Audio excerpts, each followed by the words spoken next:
Olá, sejam bem-vindos a mais um episódio Gil Weck de Podcast.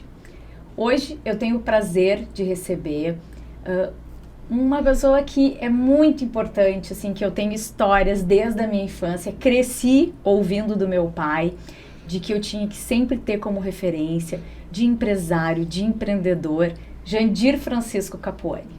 Hoje vai ser uma aula aqui para nós, de todas as gerações, de como se tornar um empresário, um empreendedor com sucesso e fazendo o que a gente realmente gosta.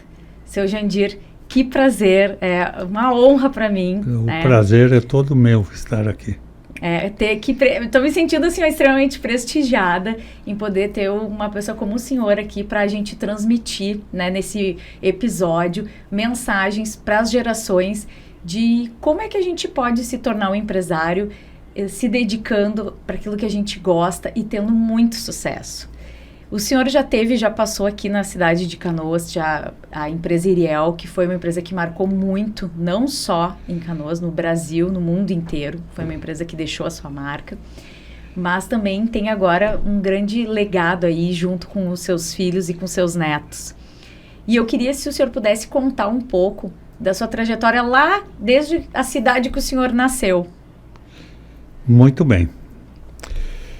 Eu nasci em 1936, no Vale dos Vinhedos, em Bento Gonçalves, no meio dos italianos. Lá só se falava italiano.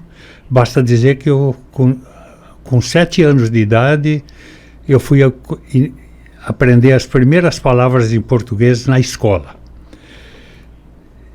Em janeiro de 1945, pouco antes de eu completar 9 anos de idade, a família se transferiu para Caçador e Santa Catarina para trabalhar no ramo de madeira. E eu, em Caçador, eu frequentei dei os primeiros passos na escola. E estudei 3 anos em Lages, no mesmo estado.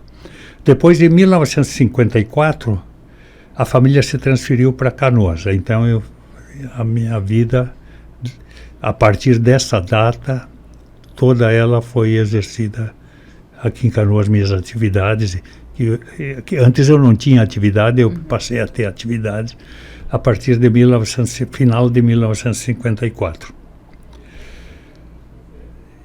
Aí, na época, eu estudava técnico de contabilidade de noite e fazia o científico durante o dia. Mas no segundo ano eu terminei seguindo só com o curso noturno, porque eu tive que servir na aeronáutica. Então eu completei o curso de técnico de contabilidade. E passei a trabalhar como técnico contábil, como contador. Depois, em 1967, eu cheguei à conclusão que eu precisava estudar mais, porque os meus colegas que se criaram comigo aqui na juventude, todos eles estavam formados. Um era médico, outro era dentista, outro era advogado, e eu achei que tinha ficado para trás. Então eu, já com 31 anos de idade, em 1967, quando abriu o curso de Direito na Unicinos, eu prestei vestibular e comecei o curso. Mas, anteriormente, em 1964, eu iniciei a indústria, a Iriel. E quando cheguei na metade do curso, eu tinha que decidir se eu ia ser advogado ou industrial, porque eu já tinha a fábrica. O senhor era técnico contábil? Técnico contábil. E criou a Iriel? Criei a Iriel. E começou a fazer direito e tinha que definir... Sim. quando eu cheguei na metade do curso, eu tinha que decidir se eu ia me dedicar ao direito ou se ia me dedicar à indústria. E eu optei pela indústria. E graças a Deus eu criei uma indústria de fama nacional, assim, que se tornou a segunda indústria do setor dentro do país. E basta dizer que, passados muitos anos, 5 multinacionais estavam disputando, queriam comprar a indústria. E em 2003 eu vendi a indústria para a multinacional alemã Siemens. E na época já tinha 350 funcionários a empresa. E depois dessa venda, que o senhor acabou saindo da empresa? Na negociação foi acertado que eu ficaria 2 anos na empresa. Passados esses 2 anos, eu tinha que decidir o que eu ia fazer. Então eu resolvi comprar umas áreas rurais para fazer reflorestamento. Então eu plantei 3.350.000 árvores e vendo depois, passados os anos, vendo nos jornais o surgimento do cultivo da oliveira aqui no Rio Grande do Sul. E me interessei, já que eu tinha a terra, eu não dependia de comprar a terra, era só questão de decisão, vou plantar ou não vou plantar. E eu, junto com meus filhos, nós resolvemos partir para o cultivo da oliveira. Estamos apanhando. A oliveira não é fácil. Na época, quando eu pesquisei, a teoria era assim, não, você planta a oliveira, depois durante 2.000 anos você fica colhendo. Não é bem assim, dá muito trabalho, muito cuidado tem que ter. Como a oliveira é de uma região árida, e nós aqui, a nossa região aqui é úmida, então tem muitas doenças, muitos fungos que tem que ser, que a teoria não alcança. Quer dizer, o que serve lá no Mediterrâneo, para eles, aqui não serve para nós aqui, porque nós temos o clima muito úmido, e basta dizer que aqui chove em média 1.800 milímetros por ano, e lá é entre 400 e 600 milímetros. Então é uma região árida, poucas doenças, e aqui não, aqui muito. É a vivência que vai mostrando como tem que se fazer. E o problema é esse, nós não temos de onde nos orientar. Porque toda a região, na Europa, norte da África, Ásia Menor, toda ela é árida, onde planto, onde cultivo a oliveira. Na Argentina é cultivado lá nos pés da Cordilheira dos Andes, que também não chove, eles usam água lá, mas é água do degelo. O único lugar é o Uruguai, que o Uruguai tem um clima semelhante ao nosso aqui, mas eles não têm uma olivicultura tão desenvolvida assim para que sirva de escola para nós. Mas eles estão mais adiantados, mas ainda não serve de escola, porque eles também estão aprendendo. E o senhor e os seus filhos participaram assim desde o início do cultivo? Como é que funcionou? Como é que foi isso na fazenda?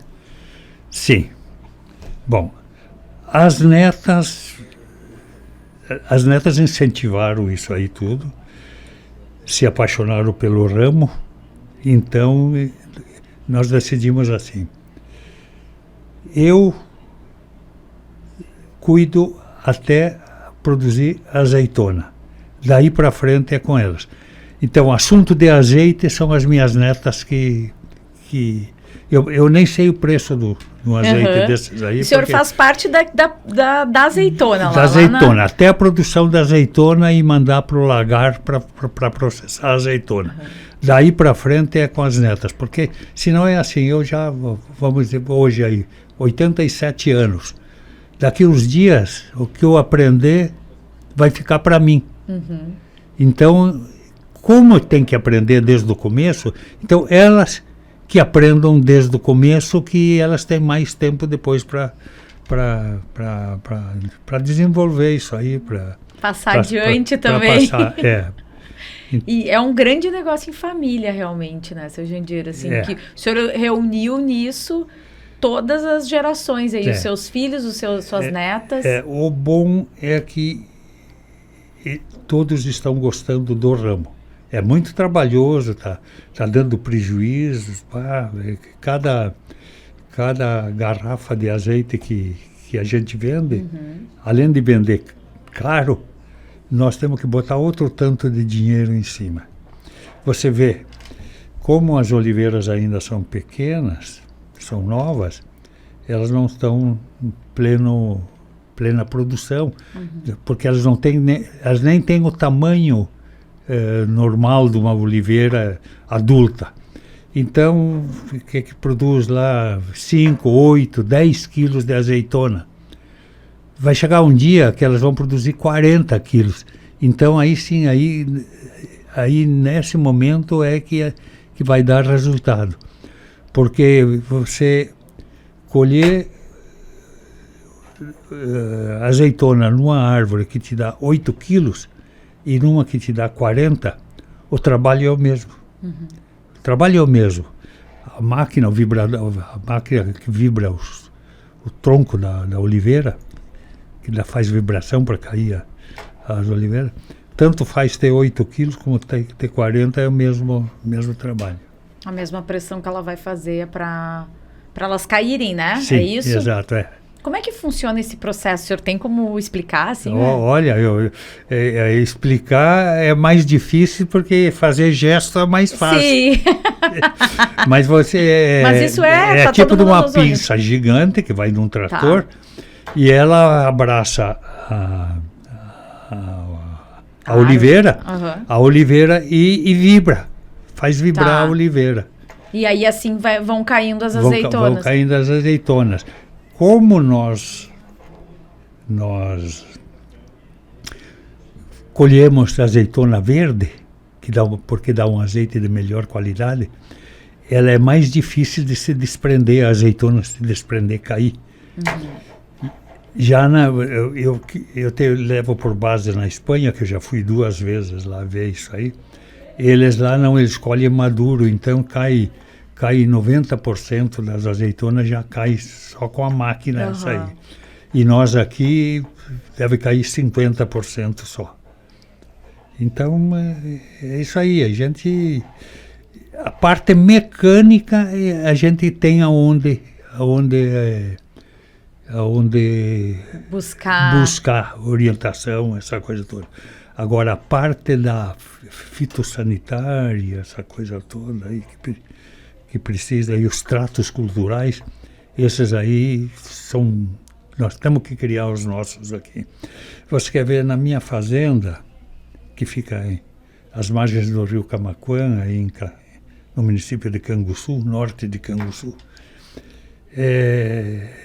no inverno, quase todos os dias tem neblina, cerração, até meio-dia.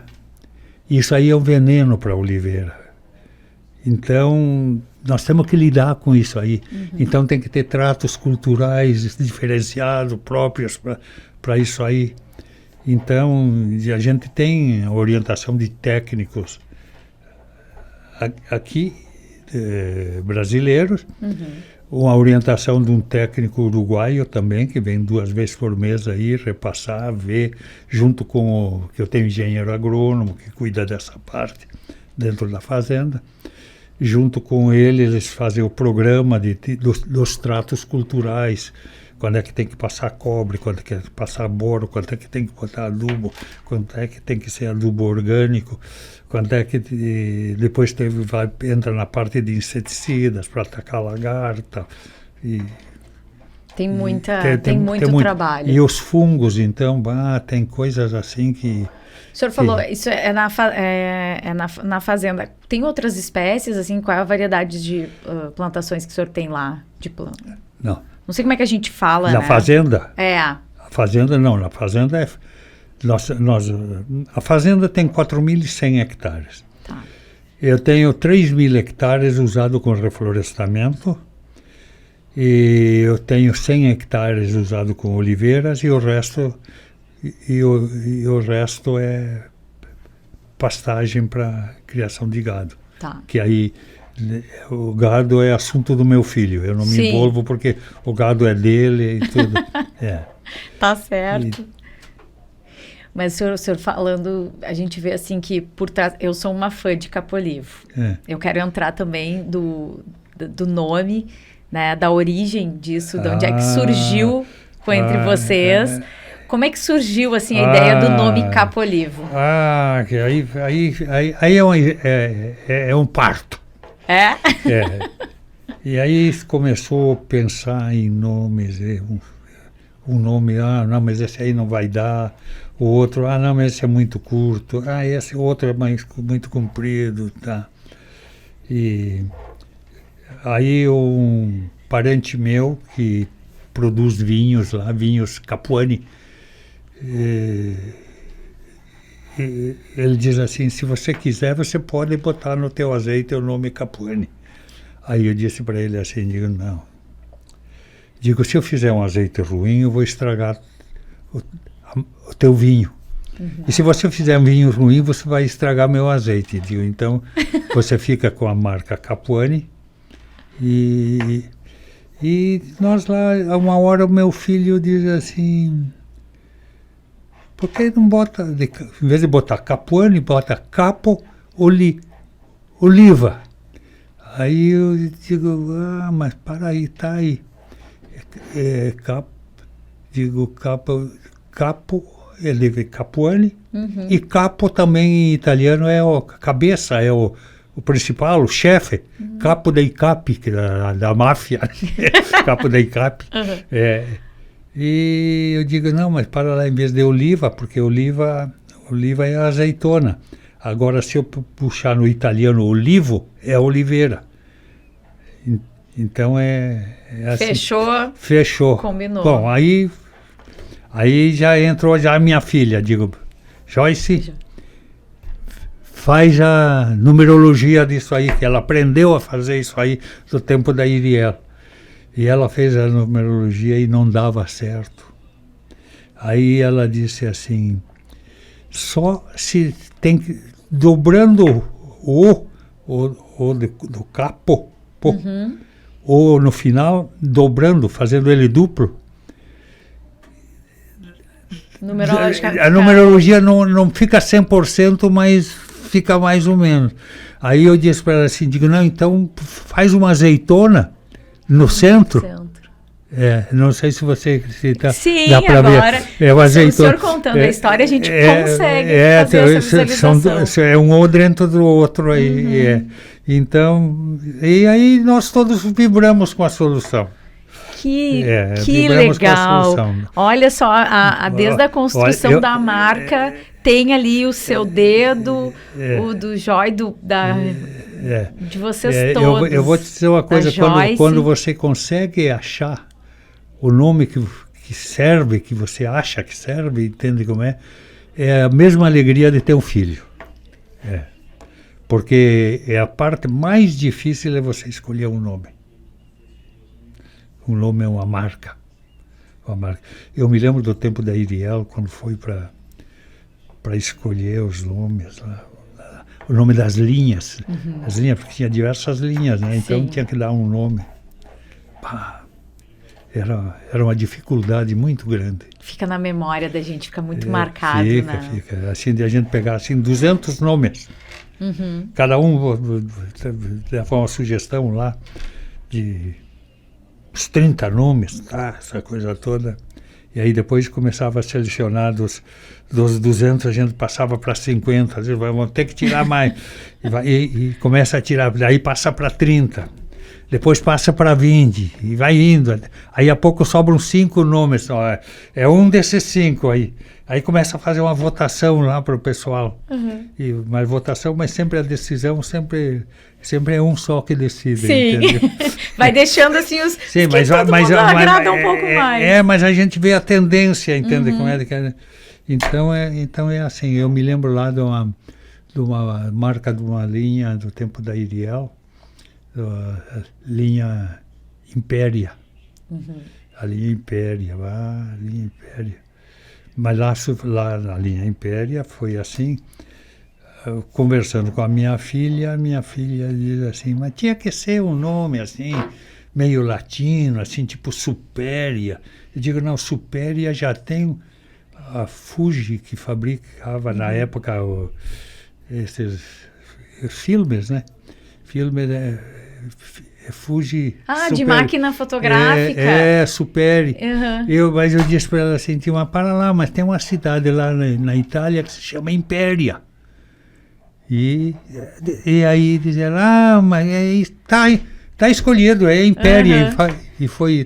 E eles até hoje usam essa marca. Tudo aí. Sempre acaba lhe remetendo, né? Ele trazendo um pouco assim da sua origem, né?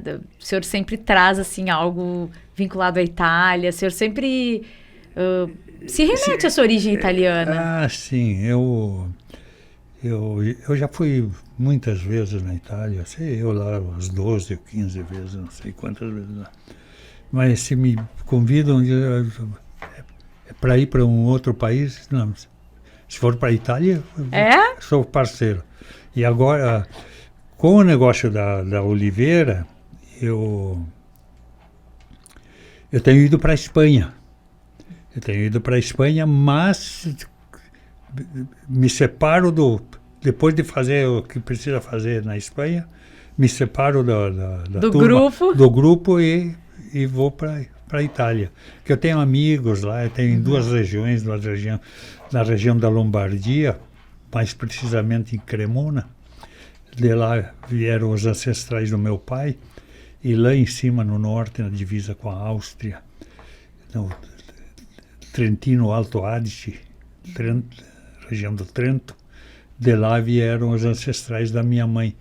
Então, os ancestrais da minha mãe, eu encontrei parentes lá, e tenho uma relação muito, muito grande com eles, já há 30 anos que eu convivo, que eu sempre vou lá e passo uns dias lá com eles. Da onde vieram os ancestrais do meu pai, eu não encontrei parente nenhum. Mas, assim mesmo, eu tenho amigos lá, na cidadezinha da onde vieram os ancestrais do meu pai. Então, eu tenho relações com a Itália, eu mantenho essas relações vivas ainda. Sempre que o senhor tem a oportunidade, então vai lá para visitar, vai para conversar com eles e trazer. Exato. Quando o senhor diz grupo, então vai os seus filhos. Quem é que vai com o senhor quando tem que ir para a Espanha? Recentemente receberam também o Azeite está sempre recebendo premiações. Sim, né? O Azeite, em todos os concursos que nós participamos, todos esses concursos internacionais, e nenhum deles nós deixamos de ser premiados. Em todos eles. Só nós não participamos de todos os concursos, nós só participamos dos 4 ou 5 concursos principais que tem no mundo. Eu sei que o principal deles é Nova York, naquele nós somos bem-sucedidos, nós levamos 5 prêmios. Mas assunto de concurso assunto de azeite já é com as netas. Já é com as netas. O senhor está na parte da produção. Não, até azeitona. Eu quero deixar para eles uma empresa produtiva. Agora, a comercialização é com eles. Perfeito. Eu quero entregar o produto. O que a gente vê, assim, né, a qualidade para chegar num azeite dessa qualidade do Capolivo requer muito trabalho. O senhor colocou aqui para nós que muito detalhe, tem um caminho, assim, a ser percorrido muito longo. E a gente vê que no Brasil o azeite, ele ainda é muito caro. Né? O azeite de qualidade, assim, que a gente pega... Eu tenho o prazer de pegar o Capolivo e colocar ele, assim, só um pouquinho em cima do pão, sabe? E degustar ele, sentir... A gente sente, assim, até o aroma dele. Experimenta comparar com o importado, para você ver a diferença. Aí você vai ver a diferença do azeite. É que lá eles fazem com azeitona madura, nós fazemos com azeitona verde. Para azeitona verde, tu precisa de 10 quilos de azeitona para fazer 1 litro. 1 litro. Com a azeitona madura, você precisa só de 5 quilos de azeitona para fazer 1 litro. Então, a qualidade do produto é diferente. Poderia dizer assim, mas por que não faz com azeitona madura? Não, eu tenho que me diferenciar do azeite importado. Eu tenho que fazer coisa melhor do que eles mandam para cá. Então é isso aí. E qualidade, como é que eu vou dizer assim? Qualidade é a meta que a gente tem, é de qualidade. Agora, gosto, paladar, cada um tem o gosto paladar, pode agradar, pode não agradar. Agora, a qualidade tem que ser uma. A qualidade, o gosto você não precisa comprovar, que cada um tem o seu. Agora, a qualidade você tem, tecnicamente, por exames de laboratório, essa coisa toda, de confirmar confirmar a qualidade do produto. E aqui no Capolivo a gente tem, como é que a gente chama, seu Jandir? 4 tipos, 4 variedades? São 4 variedades de azeitona. Tá. Nós temos a arbequina, que é uma variedade espanhola. Aí nós fazemos um blend de duas variedades, a arbequina e a arbosana, que as duas são espanholas. As duas são parecidas, entende como é? De sabor, dessa coisa toda. Por isso que a gente coloca as duas juntas. Faz um blend das duas juntas. Depois tem a outra que é Coronik, que é uma variedade espanhola já mais intensa, eu digo mais picante, mas tecnicamente é mais intenso, entende? É mais forte um pouco. Depois tem uma outra variedade, outras 2 variedades, a variedade Picual, que também é espanhola, também ele é mais intenso, mais forte ainda. E a Coratina, que eu não sei exatamente se ela é espanhola ou se é italiana, que ela é mais picante ainda, mais forte ainda. Então aqui tem 4 tipos de azeite diferentes para agradar ao paladar de quem... Para o seu paladar. Para o seu paladar, exatamente. E o seu paladar, qual dos 4 lhe agrada mais? Não, eu gosto de todos eles. De todos? De todos eles. Tem algo específico, assim, de que eu gosto do... É picual, esse? Ele gosto de comer com uma salada. Bom, aí as meninas que... Elas já... E lá, eu vejo às vezes... Mas eu sei que tem um que se adapta mais a peixe, outro a carnes, outro a outros tipos de coisa aí. Eu vejo muito nas redes sociais do Capolivo algumas dicas, às vezes, até com alimentos. A Carolina, que veio comigo aqui, ela que desenvolve essa parte. Olha que legal. Ela que desenvolve essa parte. Como é que funciona, assim, dentro então, dessa organização? O senhor fica com a parte da produção até azeitou ali até mandar para a usina que processa, que o termo se chama lagar. Tá. É o termo português, tanto aqui como em Portugal, o estabelecimento que processa a azeitona se chama lagar. Então até enviar para o lagar é responsabilidade minha. Daí para frente, lá sai o azeite, então aí já a minha responsabilidade já... E aí passa para Raquel e para Carol. para Carol, mas a Raquel não é tanto na divulgação, ela é mais na administração do azeite. Agora, a Carol e a Martina, essas aí é na divulgação. Demonstração, essa coisa toda. Então elas têm que estar preparadas, né, para responder a todo tipo de pergunta, entende? E tá a família toda apaixonada, às né, vezes, pelo azeite, pelo o que vem com azeite, as histórias, aprender mais, assim. Lógico. Teve um envolvimento muito grande de todas. Teve.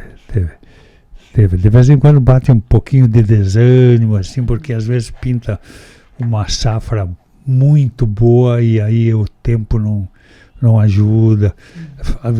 Assim, a floração muito grande, entende como é que a gente pensa assim, se isso aí se transformar tudo em azeitona vai arrebentar as árvores, e aí vem geada ou vem excesso de chuva e derruba todas as flores e frustra a safra. Foi assim, aconteceu na safra passada também. A gente pensou que nós já estávamos pensando como é que nós íamos colher tudo aquilo lá quando tinha a flor. E depois de uma hora para outra caiu todas as flores. Foi um mês de setembro de 2021. Choveu 344 milímetros na fazenda. Mês de setembro. Mês de setembro de 2022, choveu 90 milímetros. Você vê a diferença. 90 milímetros não seria pouca chuva, porque ela é de uma região árida. Mas 344 milímetros é muita chuva. É muita chuva. As flores apodreceram e caíram. Excesso de chuva. É um negócio que tu tem que ter paciência, né? E contar ainda com os eventos naturais. Tem todos os cuidados que a gente tem que ter e contar ainda que o tempo favoreça isso aí. O que a gente pode, assim, colocar, seu Jandir, o que a gente, o Capolivo dos outros, né? Qual que é o diferencial? O que a gente pode dizer dos azeites? A gente sabe dos azeites internacionais, né? Sim. Mas dos azeites nacionais, o que a gente teria, assim, do Capolivo, ele ter o seu diferencial? Não. Os azeites nacionais, todos eles são bons. Há um cuidado muito grande, todos estão conscientizados de que tem que produzir qualidade, porque senão nós não temos condições de concorrer com preço com os que vêm de fora. Nós só podemos concorrer com qualidade. Então, todos eles estão empenhados em fazer um produto de qualidade. E pra gente, assim, o que o senhor está falando aqui é uma aula para quem está assistindo em questão de empreendedorismo, de como a gente visualizar, tocar. Muitas vezes a gente tem um sonho, quer colocar ele no papel e transformar aquele nosso sonho num negócio.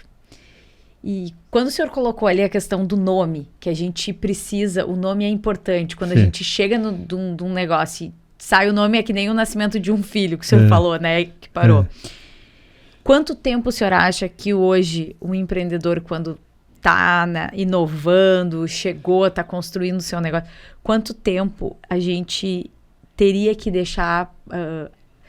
como é que não digo deixar, mas que seria plausível para a escolha de um nome de um negócio?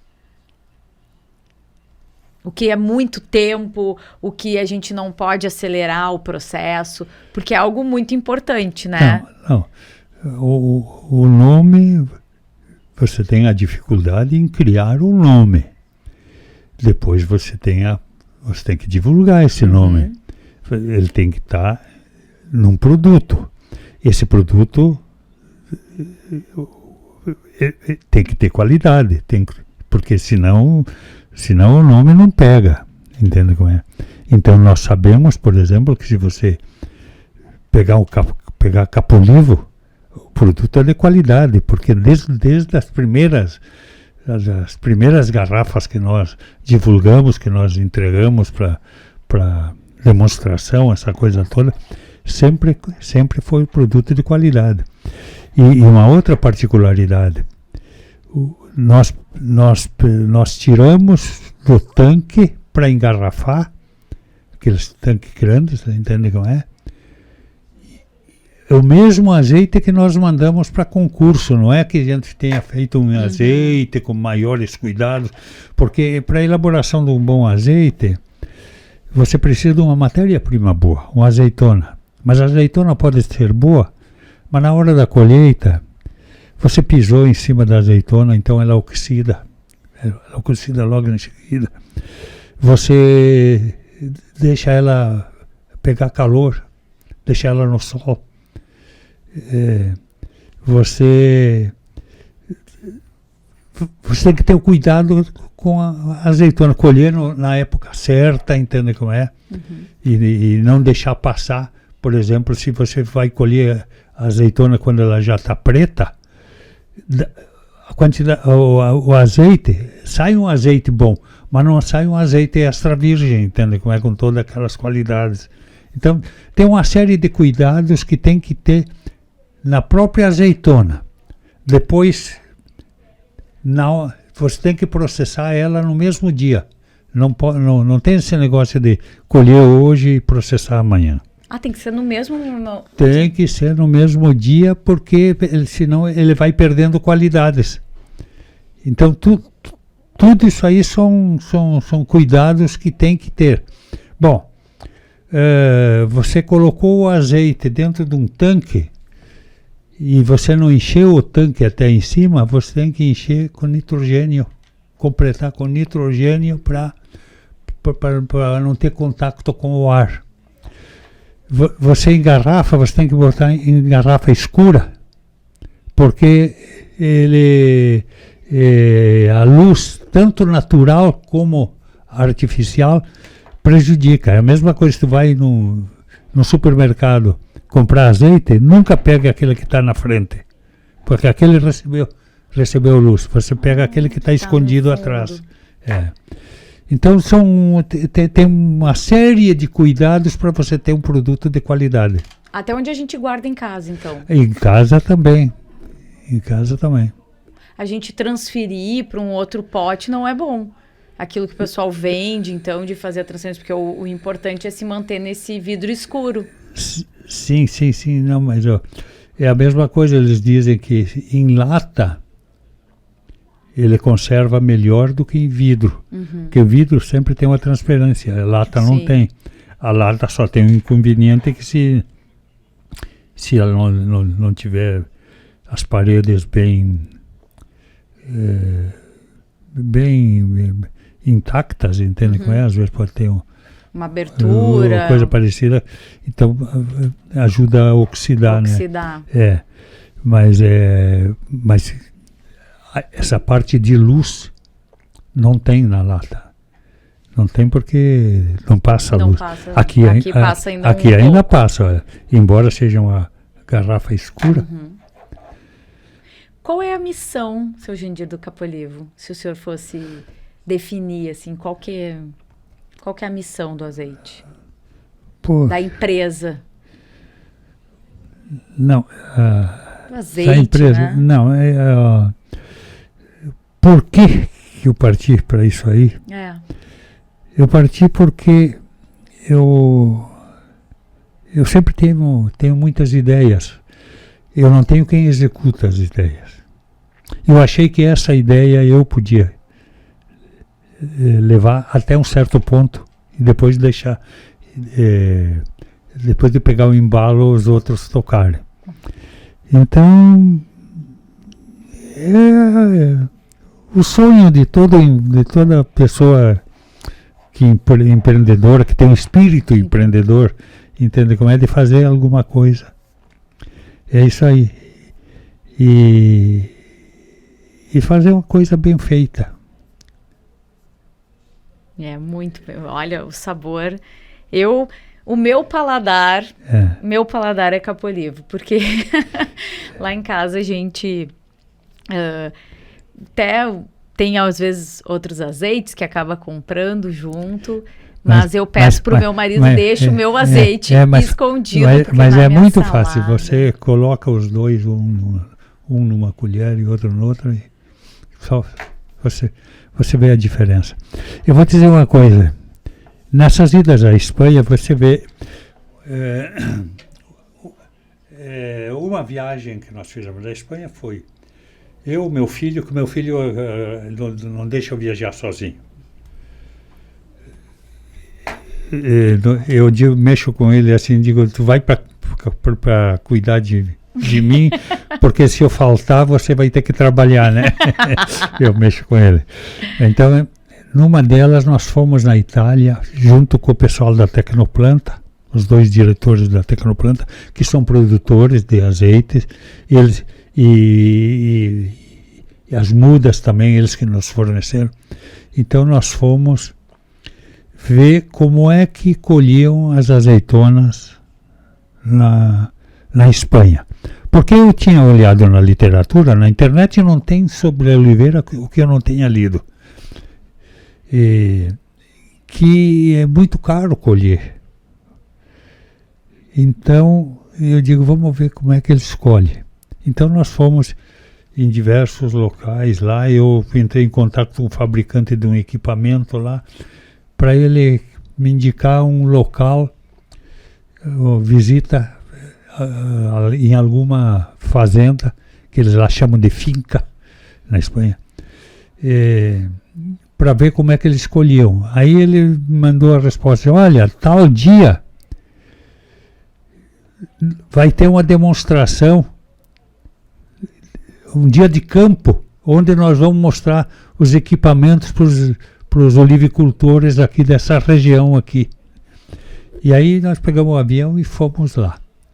Então nós vimos aquilo lá tudo, depois fomos em outros lugares, tá?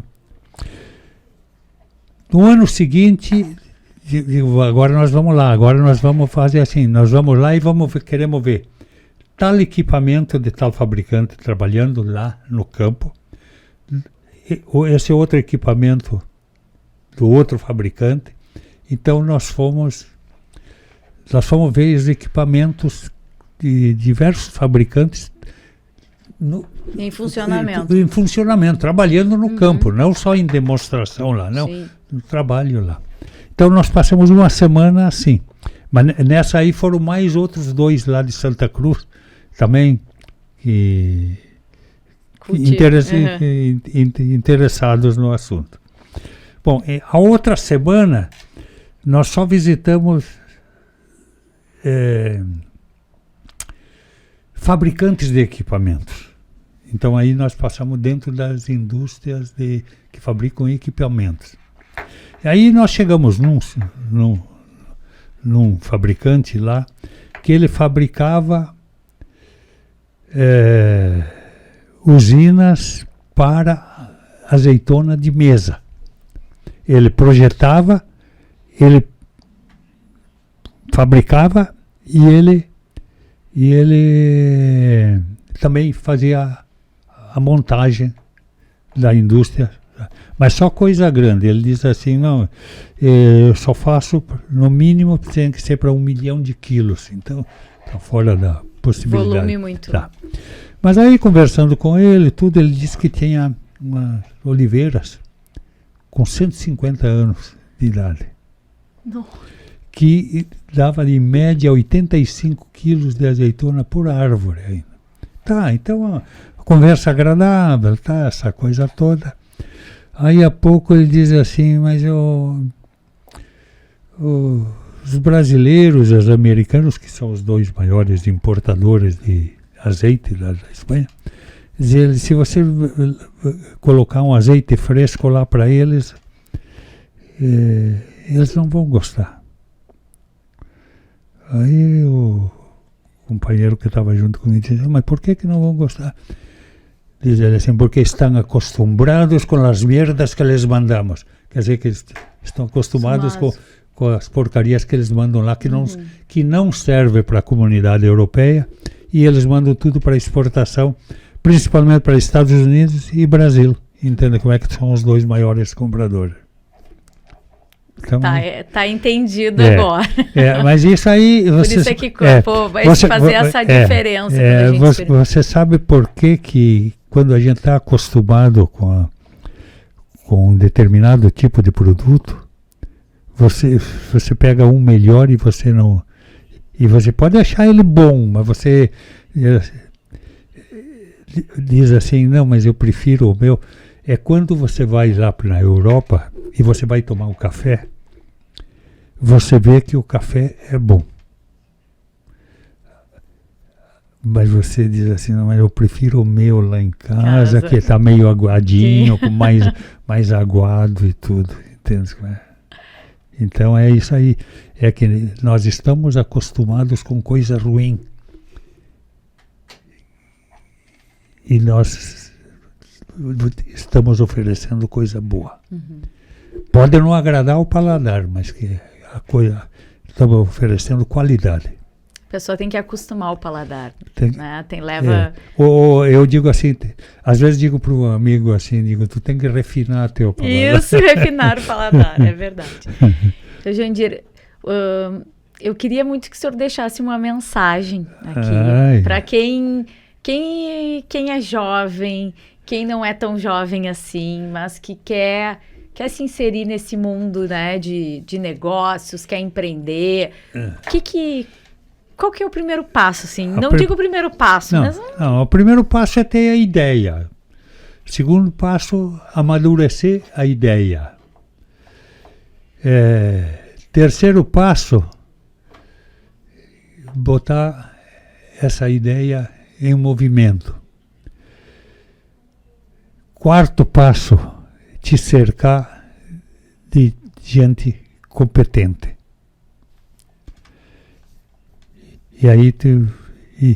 E aí bastante trabalho, bastante dedicação, bastante honestidade em cima do produto. Não só do produto, você tem que ser honesto com o teu fornecedor, honesto com o teu distribuidor, quem vai te comprar, e honesto com o consumidor. Aí você tem todos os elementos para dar certo. Se não der certo, alguma coisa falhou nisso aí. Ou talvez tenha faltado mais algum elemento que eu, agora de momento, não me venha muito obrigada, foi muito bom, foi uma conversa assim, de grandes aprendizados, descobrindo um pouco sobre a forma como surgiu o Capolivo. E eu já sou fã e só falta agora eu experimentar com o sorvete. Isso aí é coisa das gurias. Das gurias, né? Não, eu já experimentei. O senhor disse que até, né? Eu já experimentei. Eu agora vou experimentar. Posso tomar água agora? Por favor. Obrigada, seu Jandir.